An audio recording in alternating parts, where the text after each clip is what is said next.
Oye, estamos en la hora ya y como siempre, en aras de los puntuales, vamos a comenzar con esta tradición nuestra que son los jueves mineros, ya que en esta oportunidad, al igual que en las anteriores y también en las que van a venir, ya son interesantísimas.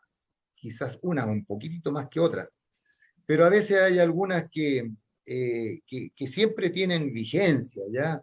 Como lo es esta en que Juan Carlos nos va a comentar ya en la situación en que está, no la actividad, sino que efectivamente, ¿cierto? Lo que es el producto ya de nuestra actividad. Y un hombre interesante, el Cubadi,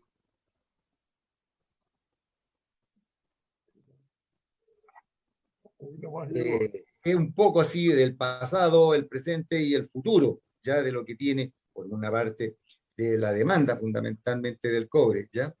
Y por supuesto que nos va a mostrar un poquitito las tendencias y los desafíos que esta actividad tiene. Bueno, Juan Carlos, ya él es ingeniero comercial de la Universidad Católica de Valparaíso, tiene un doctorado en economía ya en la Universidad Complutense de Madrid, fue durante 8 años director de estudios dentro de Cochilco, ha trabajado para grupos internacionales. Pero una cosa importantísima ya de las actividades de Juan Carlos, él es miembro del comité de expertos del precio del cobre, ya dentro del equipo que asesora al Ministerio de Hacienda para la elaboración de su presupuesto. ¿Ya? Y bueno, Juan Carlos ya fundó ya la empresa de consultoría esta, la Plasmining, ya que da los servicios de inteligencia al negocio, ya con análisis estratégico sobre toda nuestra industria. Juan Carlos, el tiempo es tuyo, ya estamos ansiosos de poder escucharte. Perfecto, Adelante. perfecto. Muchas gracias, Julio. Muchas gracias a todos los interesados en escuchar esta presentación. Es un gusto poder compartir estas ideas, estas reflexiones con todos tan distinguidos profesionales.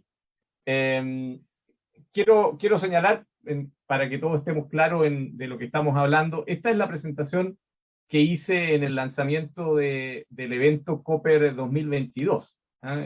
Por lo tanto, lo que ustedes van a ver es exactamente eso. Esta presentación me la pidieron en inglés, yo por supuesto ahora la voy a comentar en español. Eh, y, y bueno, y efectivamente trata sobre qué podemos esperar, digamos, de la industria minera, dónde estamos parados y hacia dónde eventualmente vamos a ir. Y por lo tanto son reflexiones bastante personales de este fenómeno. ¿Mm? Entonces, vamos a partir con la presentación. La están viendo, ¿no, Julio? Se ve bien en pantalla, Sí, ¿no? perfecto, Juan Carlos, Ya. dale nomás, perfecto. Perfecto. Bueno, voy a dividir la presentación en tres partes, bastante poco originales por lo demás. Voy a hablar de la demanda, de la oferta y luego me voy a abocar a algunos desafíos sobre el futuro de la industria. Eh, comenzando con la demanda, eh, hay una constatación que es bastante obvia, y creo que es bueno que la veamos. Acá tenemos el consumo de cobre entre 1960 y el 2020 por país. Y es muy interesante ver cómo China, en color rojo, el color está elegido de acuerdo a la bandera, ¿no es cierto? Cómo China se comió el mercado en los últimos 20 años, ¿no? Pasó de prácticamente tener un 2% en los años 60, ahora un 54%. O sea, es un actor absolutamente gravitante. Y eso ciertamente que tiene consecuencias gigantescas, no solamente en el mercado del cobre, en todo el mundo. Vemos hoy como Estados Unidos, principal superpotencia, ha cambiado su eje estratégico simplemente porque ya tiene que convivir con esta tremenda realidad que es China. Y eso se refleja obviamente en el precio del cobre. Acá tenemos el precio en términos reales desde 1960 hasta el 2020. Noten ustedes cómo en los años 60, el periodo de la recuperación de la Segunda Guerra Mundial, el precio tuvo un tremendo aumento, llegó a los niveles más altos, por lo menos de este periodo, y después de eso entró una fase muy decreciente, permanente, que alimentó el pesimismo en nuestra industria de una manera muy, muy radical. Yo todavía me acuerdo, estaba sentado en la Dirección de Estudios de Cochilco, aquí en este momento, principio del año 2000, cuando el pesimismo cundía, ¿no? Todos veíamos que no tenía futuro el cobre, se hablaba de que nunca más el precio iba a superar el dólar la libra, esos eran los comentarios, ¿no? Y habían teorías muy bien elaboradas para respaldar esas afirmaciones. ¿Ah?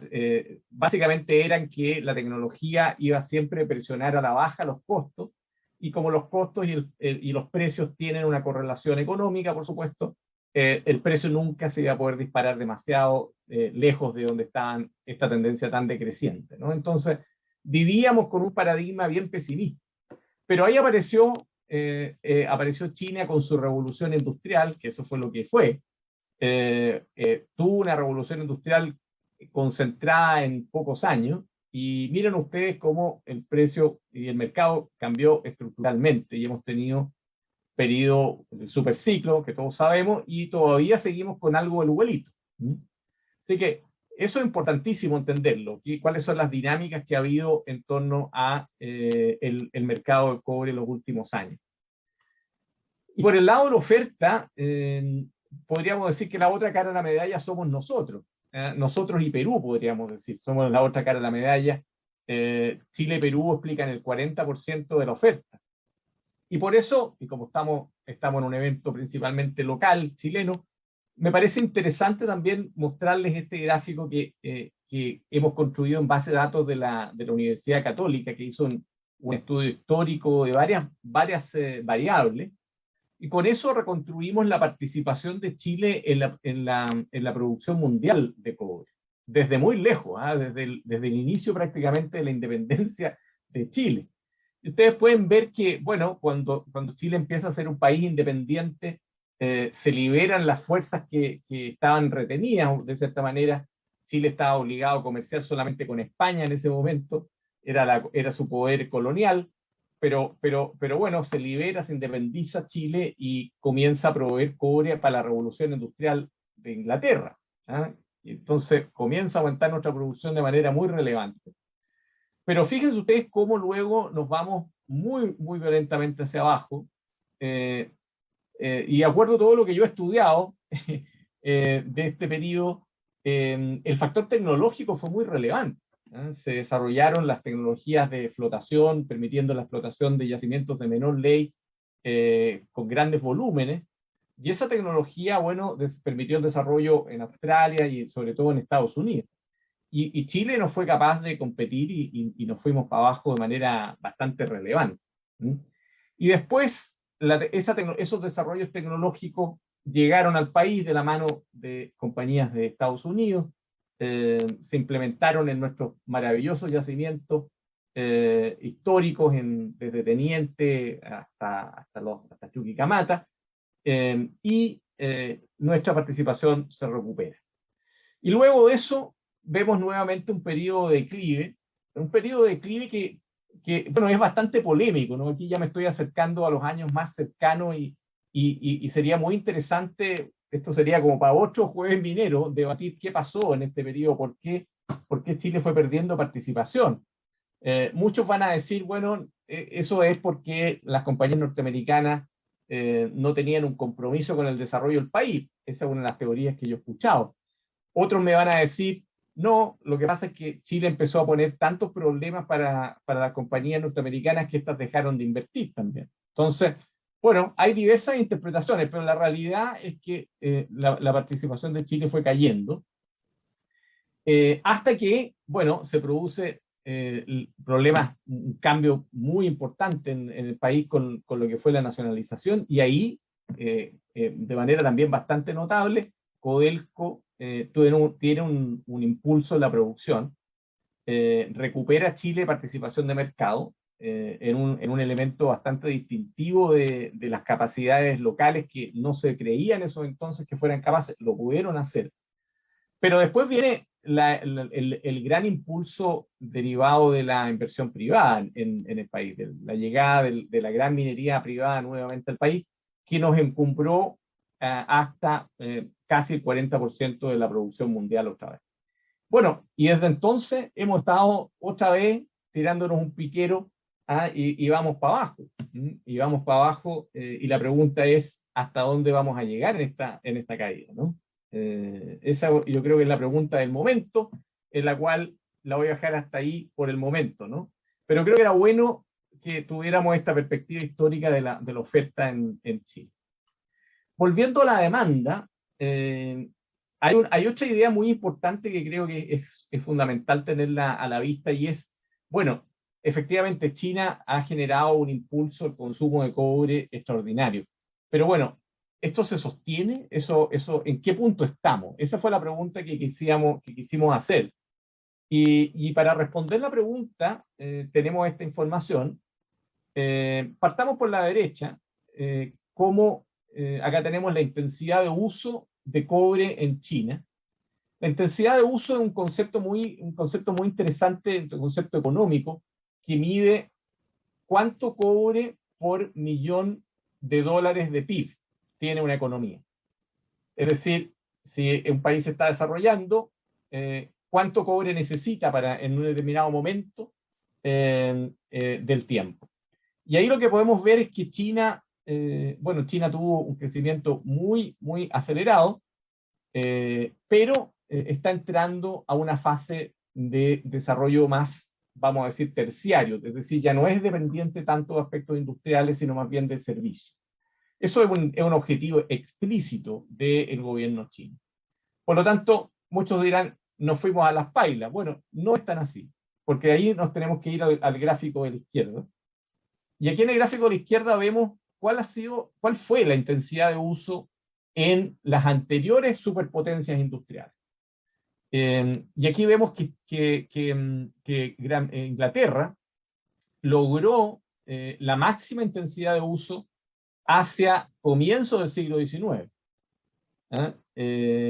Y después de eso su intensidad de uso cayó de manera importante. Estados Unidos, fíjense ustedes que la intensidad de uso de Estados Unidos fue la máxima hacia comienzo del siglo XX. No fue tanto hacia mediados del siglo XX o el periodo en el cual fue la superpotencia hegemónica, durante gran parte del siglo XX. Entonces, ¿cuál es el mensaje? Es que después de que se alcanza el pic en su intensidad de uso, hay un periodo posterior que hay una caída en la intensidad de uso, efectivamente, pero hay una inercia que dura muchas décadas. Y por lo tanto, si bien no podemos esperar que China siga teniendo estas participaciones tan brutales, pero tiene una tremenda base de consumo y eso va a permitir que sigamos teniendo este factor positivo. Pero ojo, que ese es uno de los argumentos para los que no creemos que este es otro superciclo. Lo digo desde ya. Muchos dicen, oye, no, aquí hay otro superciclo. Yo digo, calma, porque sí, China va a estar aquí, es cierto, viene el consumo de energía verde, eso todo es verdad, pero no es lo mismo que una revolución industrial. Una revolución industrial de una superpotencia como Inglaterra, como Estados Unidos, como China, eso es lo que marca verdaderamente los periodos de superciclo en las materias primas. Ahora, aquí, como estamos entre ingenieros, probablemente este gráfico lo van a disfrutar más que los que escucharon la presentación en el Copper. En este gráfico, lo que intentamos hacer fue mirar la evolución de los precios de las commodities, eso es lo que está aquí en esta línea, que serpentea desde 1780 hasta la fecha, y eso situarlo en diferentes etapas de revoluciones tecnológicas que ha habido en el mundo. ¿Por qué? Porque estamos viendo de que efectivamente estamos en un periodo de grandes transformaciones tecnológicas. Entonces la pregunta que nos hicimos fue, ok, pero ¿qué implica eso para los precios de las materias primas? Entonces miramos la evolución de los commodities en en 5 grandes revoluciones, desde la revolución industrial original asociada a al vapor, a la energía al vapor en Inglaterra. Y lo que encontramos fue bien interesante, es que uno puede encontrar en esta primera revolución casi 6 décadas de duración, con una primera fase de alza de precio y luego una segunda fase de caída. Muy en línea con la idea de la intensidad de uso que les decía antes, ¿no? La segunda ola de 5 décadas, la revolución del acero, de los trenes, de la maquinaria pesada, también una primera fase de crecimiento y otra fase de caída. Una tercera revolución en base a la electrificación, un incremento muy fuerte al comienzo y luego una etapa de caída al final. La penúltima sería la petroquímica y los automóviles, 50 años también, fase de alza y caída. Y llegamos al presente, que podríamos definirla como la revolución de la información, la digitalización, inteligencia artificial, robótica, energía verde, descarbonización, en la cual llevamos ya unos buenos 20, 30 años y con una fase de alza bien clara. Entonces, si tomamos esas regularidades que encontramos en las otras revoluciones, vemos que todavía podríamos estar en la fase ascendente, ¿no? Entonces, nos hace pensar de que sí, estamos en una fase todavía positiva de comportamiento de precio. Y bueno, hay ciertamente un elemento especial que tomar en cuenta, y es que el mundo está embarcado en esta intención de descarbonizarse. Y eso está generando cambios masivos, ¿no? No son cambios chiquititos, ¿no? Esto no son peanuts, no es maní. Y eso tiene grandes implicancias. Acá lo que tenemos en este gráfico es las estimaciones, voy a decirlo, más oficiales que uno puede tomar, son datos o cálculos del Banco Mundial en base a la Agencia Internacional de Energía, que estimó cuántas materias primas se van a necesitar para alcanzar los objetivos de enfriamiento que el mundo está buscando. Y en ese sentido, acá hay 3 escenarios. Tomemos el escenario medio, que implica que la temperatura va a limitarse a un incremento de 2 grados hacia el 2100. Eso implica que las tasas de crecimiento promedio van a ser del orden del 4,3%. Y en ese escenario, hacia el 2050, la cantidad adicional de cobre, solamente estoy hablando del cobre acá, debiera ser del orden de más o menos lo mismo que estamos consumiendo ahora. Es decir, en los próximos 30 años deberíamos estar hablando de un volumen de mercado que es igual a todo lo que hemos acumulado o al punto al que hemos llegado en toda la historia. O sea, es una cosa bastante potente. Y esto también va a significar, no quiero ponerme tan cobrecéntrico en esto, pero también va a significar un impacto positivo para los metales ganadores, porque va a haber ganadores y perdedores, eso es inevitable. El cobre está afortunadamente en los ganadores, pero también están ahí otros como el níquel. Yo creo que el níquel es más ganador que el cobre. También, por supuesto, está el litio. Después mencionaría el grafito, el manganeso, y otros más que están en la primera fila de ganadores. Y por el otro lado están los perdedores, donde están sin duda los hidrocarburos y algunos platinos que se usan intensivamente en autos de combustión. Así que ese es el panorama que tenemos enfrente, que es bastante relevante. Bueno, en esta lámina yo mencionaba los temas, el debate del superciclo, que me parece que bueno, cobra alguna relevancia, y hay obviamente factores a favor y en contra. Yo estoy más bien en los que no creo en el superciclo, pero no voy a negar de que hay muchos buenos argumentos también para pensar de que sí podría hacerlo. Lo que acabamos de hablar de la descarbonización y la energía verde es un factor que hace pensar de que podría ser un gran factor detrás de esto, y las dificultades de la oferta. Esos son los factores en pro. En contra, lo que ya dije, que no vamos a tener una superpotencia industrial en su fase de aceleración o en su revolución industrial. Grandes desbalances del mundo desde el punto de vista financiero. Creo que estamos en presencia, así como estamos en presencia de algo muy grande con el tema del tema ambiental, lo que hemos vivido desde el punto de vista financiero, la crisis del 2008, lo que se está generando con la pandemia y las políticas tan expansivas de los bancos centrales en el mundo, hay posibilidades que tengamos una crisis financiera bastante grande. Algunos la comparan en sus proyecciones con lo que ocurrió en el año 29 en Estados Unidos. De eso estamos hablando, estimado. Y yo tiendo a pensar que algo así podríamos ver en esta década. Lo que ya decía, no hay otra superpotencia que reemplace a China.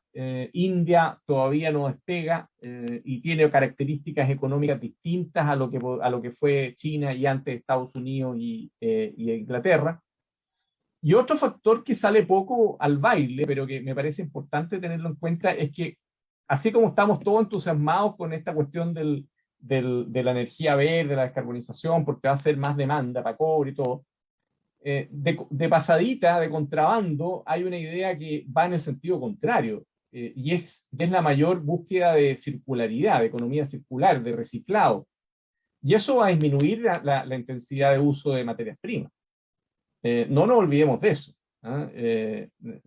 Muchos se quieren subir solamente al lado bonito del cambio climático, pero resulta que va a ser un cambio que va a mover cosas para allá y para acá. Y creo que es bueno tenerlo presente, que vamos a tener también una reducción de intensidad. Hablando de los cambios que se están incubando, aquí en este gráfico a la izquierda, para hacerlo bastante simple, porque ciertamente hay que explicar los riesgos financieros y eso son explicaciones muy complicadas y los economistas muchas veces nos gusta complicarlo para que nadie más nos entienda, pero yo no soy así, así que lo voy a tratar de hacer muy simple y mostrarles en este gráfico cómo desde 1966 han evolucionado el crecimiento del PIB mundial, eso en color azul, esta línea, y cómo ha evolucionado la deuda a nivel global, que es la línea naranja. Y podemos ver cómo fueron creciendo más o menos a la par hasta la crisis financiera, pero desde ahí se ha acelerado de manera tremenda y hoy la deuda es mucho mayor que el Producto Interno Bruto. Eso es una situación, a mí me parece insostenible. Me podrán dar todas las explicaciones económicas del mundo para justificarlo y para pensar de que se puede mantener. Hay teorías muy bien educadas que dicen que esto no es peligroso. La nueva teoría monetaria, por ejemplo, es una de las teorías que dice que esto no es un peligro, que como los gobiernos no quiebran, dale nomás a la maquinita porque no, los gobiernos no quiebran, así que dale nomás. Esas son algunas teorías. Yo creo que es más peligroso. Yo creo que es un insostenible que el mundo se esté impulsando con tanta deuda y no con economía, con un sustento más real, ¿no? Así que ese es un ángulo importante. Y lo otro importantísimo, muchas veces ustedes probablemente me han escuchado por ahí o han leído alguna de mis columnas, yo siempre le pongo atención a los factores geopolíticos. Estamos transitando de un mundo hegemónico donde Estados Unidos ha dictado las pautas a un mundo multipolar. Y eso está dejando la escoba, por decirlo muy simple. China, Rusia, la Unión Europea, que todavía trata de pegar algunos manotazos, otras potencias medianas como Turquía, el propio Irán, están reconfigurando el mapa. Y yo creo que gran parte de la inestabilidad que estamos viviendo, incluso aquí no me quiero meter en las patas de los caballos, pero la inestabilidad latinoamericana, señoras y señores, es explicada porque esta geopolítica está cambiando. Y por lo tanto las áreas de influencia, los contrapesos políticos que antes operaban ya no lo están haciendo, y a río revuelto ganancia de pescadores. Entonces, pongamos atención a cómo se están desenvolviendo esos cambios. Y que bueno, para el cobre no va a dejar de utilizarse por este tipo de situaciones, pero sí tiene gran importancia cómo se va a distribuir en los beneficios y los costos en esta industria del cobre, ¿no? ¿Dónde se va a invertir? ¿Dónde se van a hacer los proyectos de cobre? Escribí en la tercera esta semana una reflexión tanto provocativa en esa línea, precisamente porque veo que todas estas situaciones están impactando en esa dirección. Algo pasó que se me salió la presentación. Ahí va. Y bueno, lo que va a darle, oyendo un poco más a cosas concretas respecto de este cambio que estamos experimentando en el mundo, hay algunas variables que vale la pena mencionar más específicamente. Y una de ellas es cómo la descarbonización, la economía verde, etcétera, cómo todo eso va a impactar en la industria minera. La industria minera no solamente va a tener que emitir menos, y va a tener que certificarse. Ya hay bastantes estándares que están encima de la mesa sobre ese tema, sino que también va a tener que enfrentar los peligros de la sustitución. Nuevamente, y no es mi objetivo alarmar a nadie, pero sí creo que no es bueno de que se ponga en la mente de las personas de que por el hecho de que va a haber buena demanda por el tema de la descarbonización, no hay riesgos, o no hay peligros, o no hay costos. La sustitución del cobre es un fenómeno vivo, es un fenómeno que ocurre. Acá yo les estoy mostrando solamente algunos ejemplos, los que tengo un poco más estudiados, de aplicaciones de cobre importantes donde hay riesgo de sustitución. Y aquí tenemos cables con diferentes intensidades y características, transformadores, motores, donde hay identificado un riesgo alto o muy alto de sustitución y qué tendencia está adoptando, ¿no? Por lo tanto, no es coser y cantar esta historia, hay que seguir trabajando muy duro para que el cobre siga siendo un material competitivo y ahora más certificable para que no pierda mercado frente a otros productos. Voy a la demanda, algo ya he anticipado. Siempre me gusta partir los análisis de demanda haciendo también una caracterización, y es que si vemos acá cómo ha evolucionado la diferencia entre los costos y el precio está en color verde. En el periodo del superciclo se produjeron cosas muy anormales, por supuesto. Los precios fueron tan altos que se apartaron de los niveles de costo y generaron rentas sobrenormales. Pero también eso dejó instalado que la estructura de costos cambió. La estructura de costos, ustedes pueden ver que está instalada mucho más arriba de donde estaba instalada previo al superciclo. Yo creo que eso es un cambio estructural que nos va a acompañar por un tiempo importante.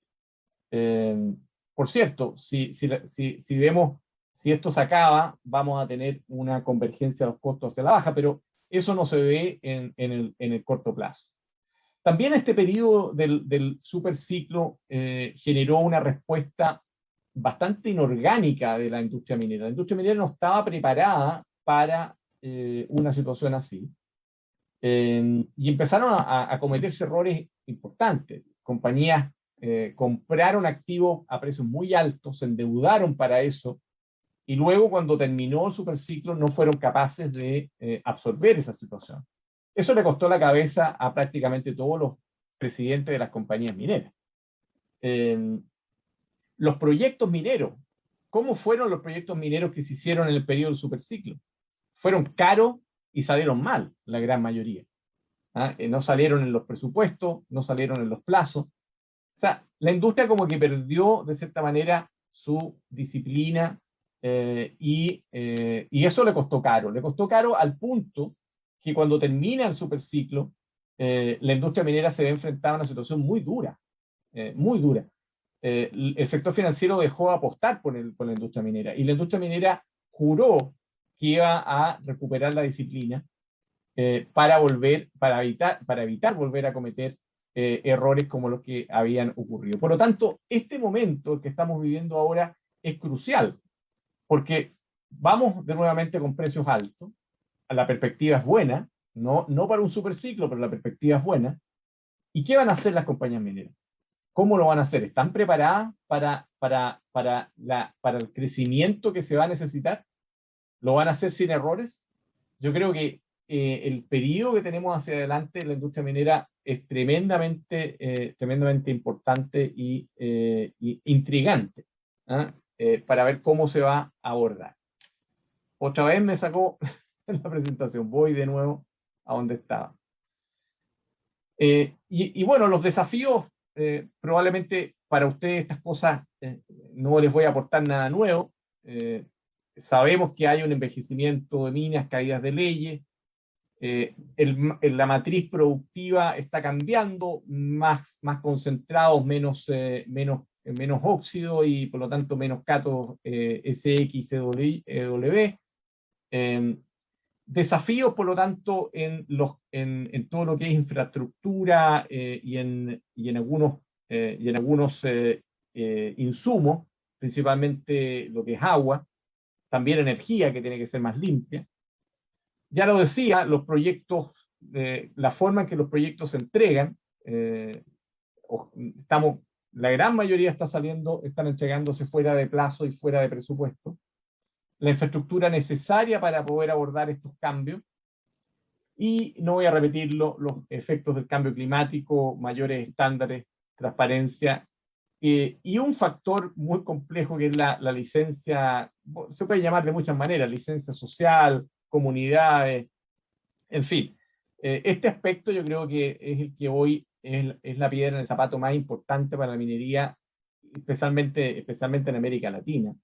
Chile y Perú están con serias dificultades de generar proyectos debido a las presiones que están recibiendo por esta vía. Algunos datos adicionales en esta misma dirección. La caída de leyes, ustedes pueden ver que es bastante aguda, de 1,6 en los años 90. Ya esos son valores totalmente fuera de lo conocido. Estamos claramente por debajo de 1. Y vamos a estar viviendo en ese barrio. Como les decía, esta semana quise hacer una reflexión ahí en el diario La Tercera, porque en África que se ha quedado de cierta manera atrás por sus propios problemas institucionales y de riesgo, bueno, hoy está con leyes tiene proyectos de promedio 4 o 5%. Entonces es un imán demasiado grande. Ustedes me van a decir, bueno, pero es una locura invertir en el Congo o en Zambia. Siempre se sabe que terminan en desastre esas cosas. Es cierto, pero hay cambios, ¿no? Hay cambios ahí.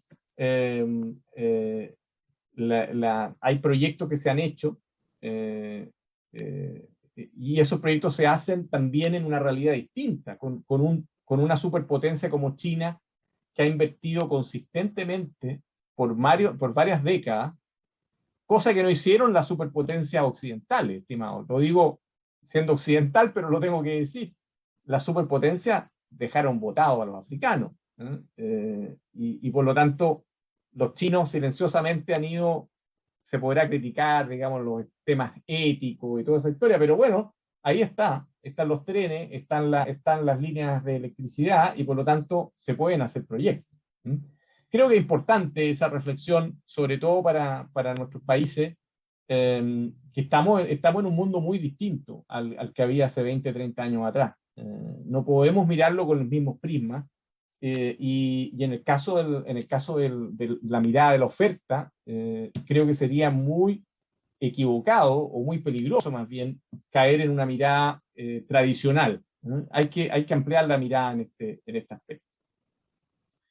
Un poco lo mismo, la visión de cómo están las reservas versus la producción anual. En general las reservas hasta el 2017 seguían aumentando, así que por ahí tal vez no es tanto el problema. El problema está más bien en el tema de los proyectos y transferir estas reservas a la etapa comercial. Y eso es lo que tal vez se aprecia acá. El portafolio de proyectos ha ido cayendo. Por supuesto que esto está explicado por la historia que les conté antes, ¿no? Por cómo se movió el superciclo y cómo en un determinado momento la cantidad de proyectos era muy alta, porque había gran expectativa de todo el mundo por la minería. Pero después que se pincha ese superciclo, el interés cae y la cantidad de proyectos en portafolios también cae. Por supuesto, con mayores precios esto va a volver a subir, pero sigue siendo un desafío. ¿Eh? Sigue siendo un desafío transferir los recursos mineros a proyectos comerciales. Una idea que ya había dicho, esto simplemente para mostrarles cómo nosotros lo estamos estudiando, sacamos unos datos muy interesantes de una tesis que se hizo en el año 2018 y mostraba acá cuánto se habían desviado los proyectos respecto de su presupuesto. Y bueno, las diferencias son notables, ¿no? En el cobre, en el oro y en el hierro, 3 casos que estudiamos, hay unas desviaciones verdaderamente tremendas, ¿no? Entre lo que se había planificado y la realidad que finalmente se pudo concretar. Es una reflexión, yo creo que una reflexión relevante para toda la industria y sobre todo ahora en lo que viene, ¿no? Y bueno, ahora voy a meterme a un tema un poquito más peliagudo, el tema de los temas sociopolíticos, un elefante en la habitación, podríamos decir. Nadie podría pensar en hacer minería sin considerar este elemento. Y ahí lo que nosotros estamos viendo, como tratando de sintetizar todas estas tendencias, es que hay un incremento en la visión de un rol del Estado.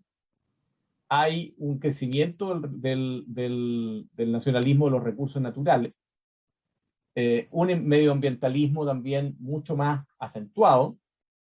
Hay una reivindicación regional o local de que los recursos permanezcan más fuertemente en determinadas zonas o en la zona donde ocurre la actividad.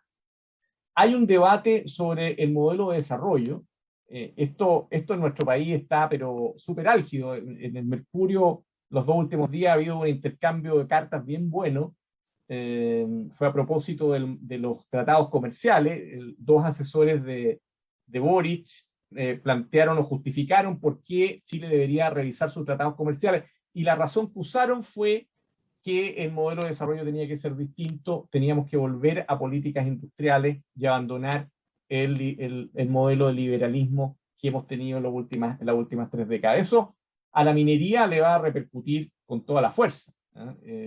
Las peticiones de que se hagan baterías de litio acá, que se manufacture el cobre, que tengamos fundiciones, todas esas cuestiones ya las hemos visto y yo creo que viene con mucha fuerza. Y los derechos indígenas, eso está pasando no solo acá, está pasando en América del Norte, en Oceanía, etc. O sea, si ustedes ven esto, el nivel de riesgos asociados a cuestiones que parecían controladas o no tan incidentes, está mucho más alto. Y eso es lo que, claro, también en la columna, perdonen que la cite tanto la columna, pero como la tengo tan fresca, me conecto con eso en el momento que hablo acá. Claro, en América Latina muchos dirán, bueno, está pasando en América Latina, pero también pasa en el resto del mundo. Y eso es totalmente cierto.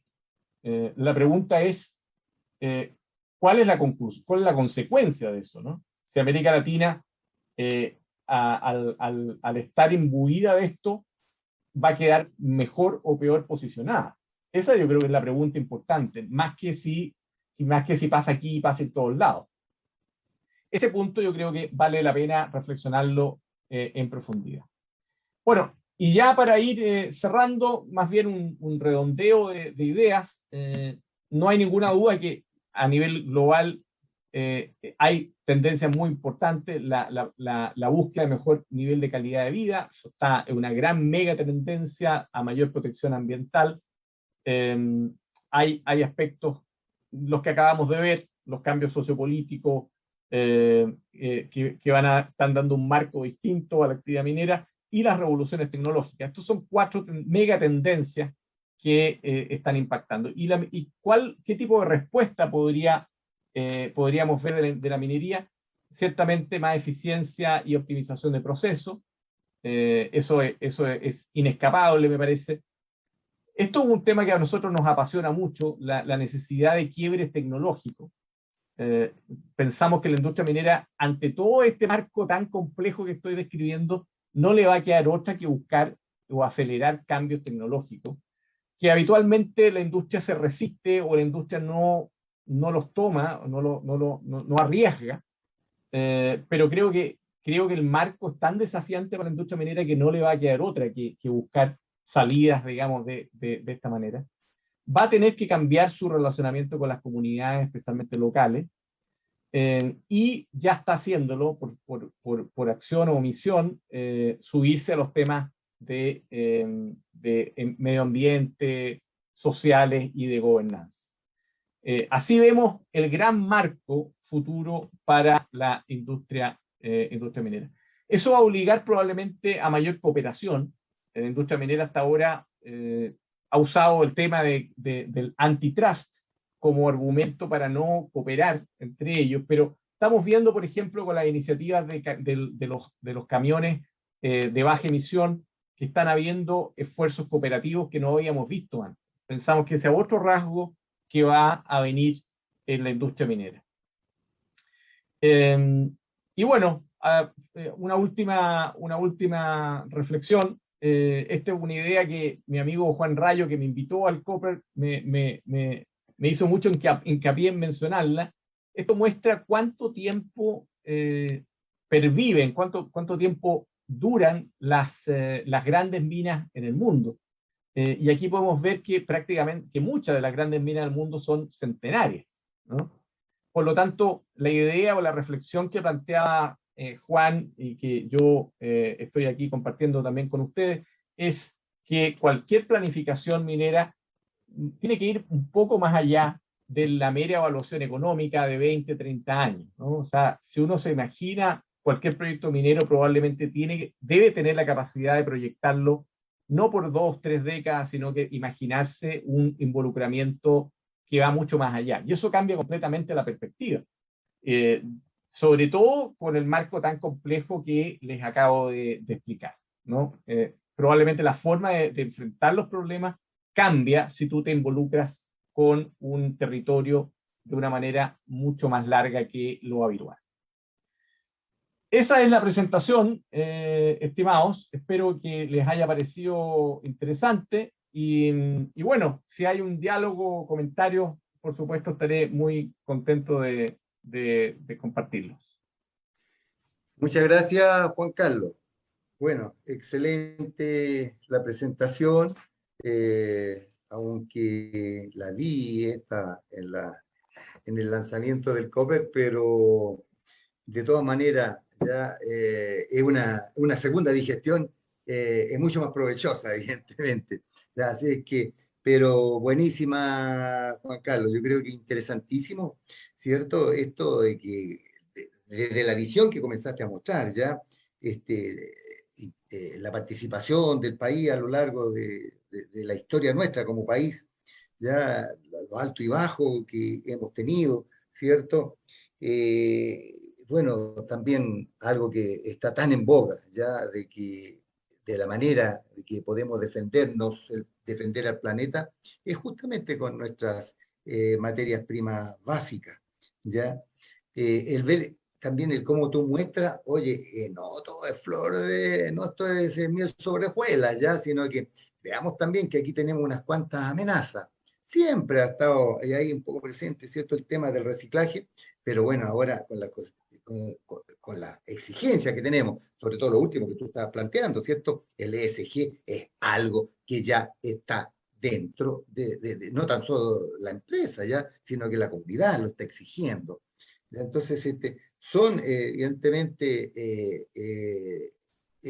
amenazas, yo diría, muy objetivas ya, ¿no? Después también, oye, el poder escucharte, muy interesante también esto, de que esta diferenciación que tú haces ya de las situaciones que vamos a estar y cuándo es un superciclo y cuándo estamos parados. Es verdad, ya es cierto, hay diferentes formas de cómo lanzarlo, pero parece ser de que hubo algo muy objetivo por lo que te acabo de escuchar, ¿cierto? Esto de que el superciclo lo que trajo, ¿cierto? Estas inversiones ya cuyo CAPEX se disparó, hasta se duplicó en algunas, ya, y que esta que tú defines, la pérdida de confianza ya de la banca hacia la industria, ya, es fuerte poder escuchar eso, ya, porque las confianzas efectivamente se derrumban muy fácilmente, pero por Dios que cuesta volver a recuperarla, ya. Entonces, ahí dentro de eso, Juan Carlos, ¿cuáles podrían ser las lecciones aprendidas de la minería ya en esto del superciclo, a tu parecer? Bueno, se han escrito libros y ya ha habido harta reflexión, ¿eh? Pienso que la industria minera tiene que estar más preparada y tiene que ser más, eh, tiene que tomar decisiones de una manera menos, más responsable, ¿no? Como decía, la búsqueda de crecimiento a toda costa, cueste lo que cueste, fue una política equivocada.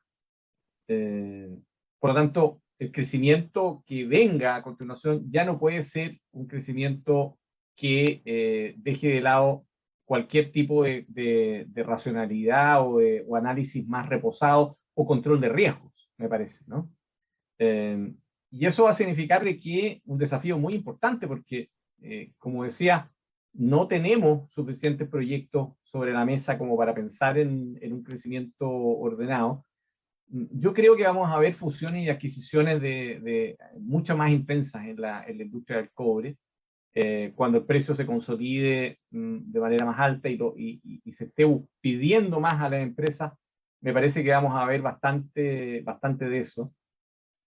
Ciertamente va a tener que haber una aceleración en toda la etapa previa, ¿no? Exploración y desarrollo de proyectos en etapas tempranas. Creo que ahí va a tener que haber un crecimiento importante, porque si no, las fusiones y adquisiciones entre las empresas majors van a ser sillitas musicales al final, ¿no? Necesitamos más recursos, más proyectos, ¿no? Entonces, ahí creo y yo creo que ya lo estamos viendo, ¿eh?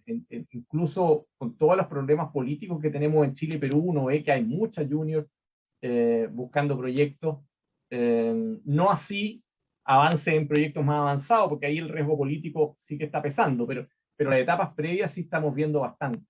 Entonces, eso es lo que creo que vamos a testear si lo que dijeron las compañías y el aprendizaje que se supone tuvieron en el superciclo va a ejecutarse, o si vamos a volver a ver los mismos errores. Han jurado, como te digo, han jurado de guata que no van a volver a hacer los errores, pero vamos a ver, vamos a ver. Otra cosa es con guitarra. Así es, así es. Juan Carlos, mira, a ver, aquí quiero complementar un poquitito una consulta que hace Roberto ahí, que tiene que ver, finalmente es con el tema de la exploración en Chile, ¿ya?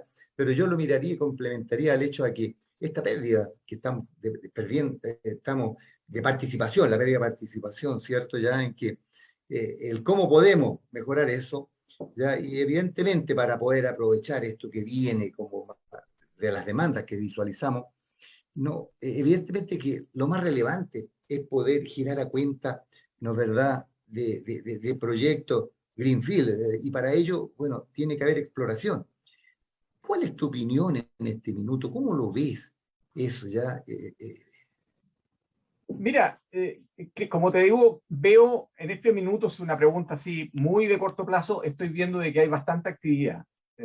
Hay mucho movimiento de propiedades, de junior, por aquí y por allá. Eso es lo que estamos viendo. Pero Chile tiene un problema estructural.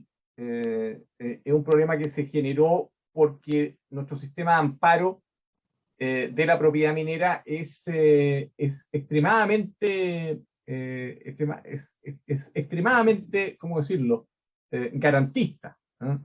Lo que es muy bueno desde el punto de vista de la certeza jurídica, pero con el correr del tiempo eso ya cumplió el rol de generar seguridad jurídica, pero nos pasamos a la etapa del problema, y es que se empezó a producir un cierto acaparamiento, ¿no?, de la propiedad minera. Y eso ha dificultado que haya otro tipo de inversionistas que puedan más rápidamente utilizar esa misma propiedad para avanzar en exploración y haber avanzado más en descubrimiento. Si uno mira el portafolio de proyectos mineros en Chile, tiene una anomalía tremenda, y es que la mayoría son brownfields, son expansiones. Así es. Los proyectos nuevos son muy pocos, y eso yo creo que es el reflejo de que por muchos años nos dormimos o nos confiamos en que nuestro sistema era muy bueno, pero no le hicimos los ajustes que necesitábamos haber hecho. Entre paréntesis, Julio, si tú me permites, yo creo que ese fue un problema que tuvo nuestro país en general, ¿eh? Nuestro país en general se durmió un poco, no fue capaz de hacer los ajustes de tuerca que necesitábamos hacer, hasta en la AFP, si tú me preguntáis, para que los problemas que obviamente se tenían que producir se resolvieran y no estallaran como una bola de nieve, ¿no? Así lo veo, Julio. Vale, gracias, Juan Carlos. Oye, bueno, te dan los agradecimientos por la excelente presentación ya, y el colega Rolando Geria, y también ya de agradecer la excelente presentación, colega Morales. Pregunta, oye, ¿se vislumbra en los próximos años la posible revolución industrial de la India?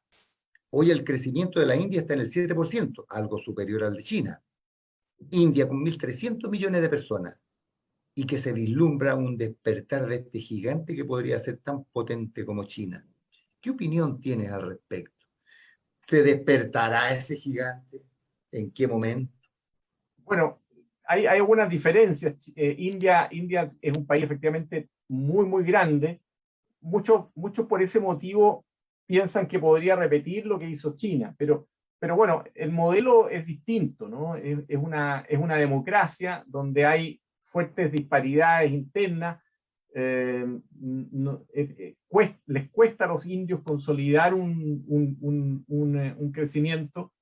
Además, ellos están mucho más enfocados a servicios, ¿no?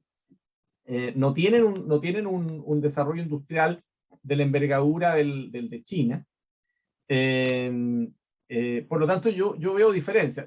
Creo sí que India va a jugar un rol mucho más importante en los próximos años, pero no los veo con la capacidad de repetir lo que fue China y antes Estados Unidos y antes de Inglaterra, que son las tres grandes superpotencias que realmente cambiaron la estructura de la economía internacional. Va a ser un aporte muy relevante, pero no a la misma escala de lo que es China. Vale. Gracias, Juan Carlos. Oye, el colega del Severino Modera, no sé si será contrapunto, dice, la evaluación de proyectos mineros con una mirada de muy largo plazo no se condice con el valor presente del negocio, el cual tiene mayor relevancia en los primeros 10 o 15 años del proyecto. No, tiene toda la razón. Probablemente se refiere al último comentario que hice de que la mirada de los proyectos tiene que ser más larga. Sí, yo no me refería a hacer una evaluación del proyecto en más de 15 o 20 años, que es lo habitual, ¿no? Es el periodo de evaluación de proyectos. Yo lo que me refería, y es la idea que Juan Rayo me traspasó, es que hay otras dimensiones que tienen que considerarse, ¿no?, cuando se desarrolla un proyecto minero. No la evaluación económica. La evaluación económica, claro, tiene que ser a 15, 20 años, porque es lo que corresponde cuando un inversionista arriesga su capital. Pero si uno mira el desarrollo de una mina en el tiempo, para que realmente tenga más sustentabilidad esa inversión, probablemente uno tiene que mirarlo con una perspectiva mayor y darle más importancia a algunos aspectos como las relaciones o las inversiones en el territorio, las relaciones con las comunidades, o sea, no verse como una entidad que va a estar solamente 20 años, sino que establecer probablemente un plan de relacionamiento de mucho mayor alcance. Esa es la diferencia, no es referido a la evaluación del proyecto. Correcto. Vale, gracias. Juan Carlos, otra cosa, oye, en tu opinión, ya el modelo que nosotros tenemos acá en Chile, minero Furré, ¿ya? Este, ¿cómo ves tú cuánta amenaza nosotros podríamos tener, ¿ya? Independiente a lo que puedan decir, efectivamente, como ayer en el Mercurio, ¿no verdad? Esto de poder ¿no? agregar más valor acá a lo que nosotros tenemos, ¿ya? Pero son tan grandes las cantidades de producción de cobre que nosotros tenemos, ¿no verdad? ¿Ya? Pero en esto yo lo diría, mira bajo el punto de vista medioambiental global, ¿ya? Esto de que transportamos 2/3 de mugre para afuera, que se lo llevan otros. ¿Cómo ves tú el futuro del modelo minero Furré? Sí, mira, Julio, esa es una pregunta que siempre sale, ¿no? en los debates y es complejo. Es bien complejo porque si uno mira históricamente, salvo algunos periodos donde hacía bastante sentido tener fundiciones cerca de la mina, la mayor parte del tiempo, si uno mira dónde han estado las fundiciones, siempre han estado cerca del consumo. Han estado en Europa, en Estados Unidos, ahora en Asia, Japón, China, Corea. Por lo tanto, hay una primera constatación, digamos, que a uno lo debe hacer reflexionar. ¿Por qué se produce esa situación? Eh, y probablemente una parte de la respuesta a eso sea que eh, son las cadenas industriales. ¿Ah? Cómo está organizado el sistema económico mundial hace que sea más conveniente tener esta fase de la cadena del cobre cerca del consumo más que de la oferta. Podemos, la otra parte de la pregunta que uno tiene que hacerse es la siguiente: por el hecho de tener los recursos naturales, ¿podemos forzar el sistema económico mundial a nuestro favor? ¿Sí o no? Si la Mm. respuesta fuera favorable, Julio, yo sería el primero que estaría diciendo, oye, industrialicemos el cobre acá, porque se puede. Pero la verdad es que las barreras para hacerlo parecen ser bastante grandes, ¿no? Entonces, a mí lo que me preocupa de este tipo de situaciones es que de pronto caigamos en un voluntarismo que no va a tener resultados, digamos, ¿eh? Eh, Ahora, yo creo que hay espacios para poder avanzar, ¿eh? La respuesta general que te di, yo sé que es bien antipopular, digamos, me he ganado tomate, me he ganado todo tipo de cosas con ese tipo de respuesta, pero bueno, yo digo lo que creo. Pero yo creo que sí hay espacios, ¿eh? Hay algunos nichos donde hacerlo. También creo que el camino al desarrollo de los países no es a través de atajos, Julio. Yo creo que los países tienen que ir avanzando paso a paso, ir construyendo en la medida que las condiciones lo van permitiendo. Eh, También creo, Julio, que en esta conversación a veces es un poquito conveniente el lado con el que se mira, porque muchos dicen, oye, veamos cómo con las fundiciones avanzamos el desarrollo, pero yo digo, con esta tremenda industria que tenemos en el país, es mucho más interesante mirar cómo lo hicieron países como Australia. Australia tiene poco énfasis en fundiciones, pero tiene una industria de proveedores sumamente avanzada y tiene desarrollo tecnológico súper potente en ese nivel. Entonces yo digo, ¿por qué no ponemos mejor el esfuerzo ahí en vez de ponerlo en el tema de la fundición? Y por último, Julio, me pregunto, tal como mencioné muy fuertemente el tema de los quiebres tecnológicos, que creo que son fundamentales en el futuro de la minería, yo no descartaría de que las fundiciones de cobre o la pirometalurgia pueda decaer desde el punto de vista del procesamiento, aguas abajo del cobre. O sea, creo que la hidrometalurgia de pronto puede dar sorpresas bien potentes. ¿Qué vamos a hacer si apostamos a la industria de la fundición con los chinos y los japoneses y los coreanos dominando el mercado con tanta fuerza? tratando de competir en ese segmento, si al final viene un cambio tecnológico tremendo y a lo mejor hubiera sido más inteligente apostar por la vía de hidrometalurgia, ¿no? Para lograr procesar nuestros recursos.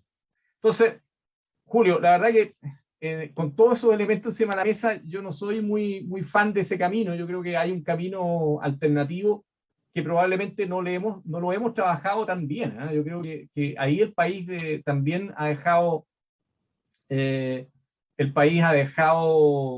esfuerzos por hacer en desarrollar más sus aspectos tecnológicos, vincular la industria minera con todo el ecosistema de investigación y proveedores.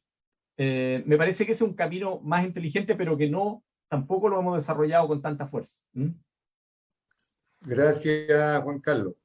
Oye, a ver, está levantando la mano ahí y es comentario esto. Ya, Sergio, a ver, adelante. Por favor, Patricio, ¿puede abrirle el micrófono a Sergio? Ahí sí, Ya, ahí está Sergio. ok, gracias. Gracias, Juan Carlos. Era Hola, solamente Sergio. para precisar un par de cosas. O sea, en esta cosa es como cuando te dice, ¿haces esto o esto otro? Ni lo uno ni lo otro. Las dos cosas son complementarias. ¿Por qué dejar atrás una en respecto de la otra? Los proveedores son maravillosos, muy bien. Pero lo que es fundiciones, ¿por qué lo voy a dejar atrás? Si vamos a un tema cultural, vamos a arreglar todo. Si podemos arreglarlo todo. Pero hay que llegar a acuerdos que los cargos de tratamiento que hagamos en Chile tienen que ser tan competitivos como los de afuera. Si nosotros no logramos una industria competitiva como la de afuera, estamos tonteando. Pero si logramos una industria competitiva, perfectamente pueden ellos convenirle quedarse dentro. O sea, y eso no necesariamente tiene que ser que lo haga el Estado. Si en estas cosas hay maneras y maneras de hacer las cosas. Obviamente, si tú lo miras a corto plazo, obviamente con cargo de tratamiento mucho más bajo de lo que son los costos de las fundiciones chilenas, resulta que en Chile estamos gastando como 800 millones de dólares anuales por el gustito de procesar en Chile, o sea, mirado de esa manera. Pero resulta de que eso es el hoy, pero el hoy no tiene por qué ser el mañana, y tiene que ser algo que sea bueno.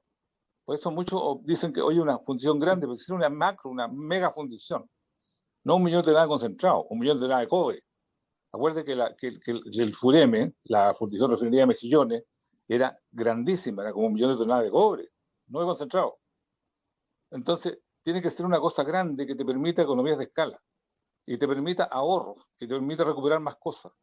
Pero para eso se necesita, es otra industria, no es la industria minera. Obviamente, si yo soy el dueño de La Plata, pongo el plata en minería o en fundiciones y refinería, lo voy a poner en minería, por lejos. Es más riesgoso, pero una vez, lo riesgoso en la minería es encontrar el yacimiento. Pero una vez que ya lo encontraste, es menos riesgoso ponerle la plata a ese, tu riesgo es el precio del mercado. Pero el precio del mercado, como tú bien lo dices, lo has dicho, digamos, realmente de aquí hasta el año 2030 tenemos un veranito San Juan maravilloso, una fiestoca que hay que entrar. Es solamente para precisar eso de que el uno no impide el otro. Gracias, Juan Carlos, perdona. Vale, No, Sergio. por favor, todos los puntos de vista son sumamente valiosos. Yo respeto completamente eso, Sergio. Vale. Juan Carlos, bueno, creo que también estamos en la hora. Ya ha sido, pero gratísimo haber podido compartir contigo. Ya, y te agradecemos una vez más en nombre del instituto ya y de todos los socios que la componemos, ya tu participación. Y seguramente esto es tan dinámico que a lo mejor en un corto tiempo más vamos a estar analizando, ojalá Dios quiera, ya el nuevo sí, el nuevo superciclo. Ya, ojalá pudiese ser así en bien de nuestro país. Juan Carlos, muchas gracias por tu participación. No, les agradezco mucho que me hayan invitado. Un placer siempre hablar de estos temas de minería con temas apasionantes, ¿no? Así que les agradezco mucho y bueno, siempre a disposición. Que estén muy bien. Ya, Juan Vale, Carlos, vale, muchas, vale. muchas gracias, Juan Oye, Carlos, que esté muy bien. un aviso económico para mañana. En minería ética va la niña Por el Parada, litio. Sí. sí, por el Nancy. litio. Vamos a El hablar, litio. la Nancy Parada, y Nancy. ella va a exponer sus puntos de vista y vamos a conversar. Va también Jaime Alea a dar su vuelta. y otros más que saben de litio. Así que Vale. si hay alguien que quiere interesarse, me avisa nomás y lo integramos al Minería Ética de mañana. Oye, bueno, Ese a ya las que estamos 15 horas. en la tanda de comerciales, déjame a mí también ya de que se nos viene la convención, estimados colegas, 7, 8, 9 y 10 de noviembre, para que se inscriban. Hay muy buenos panelistas.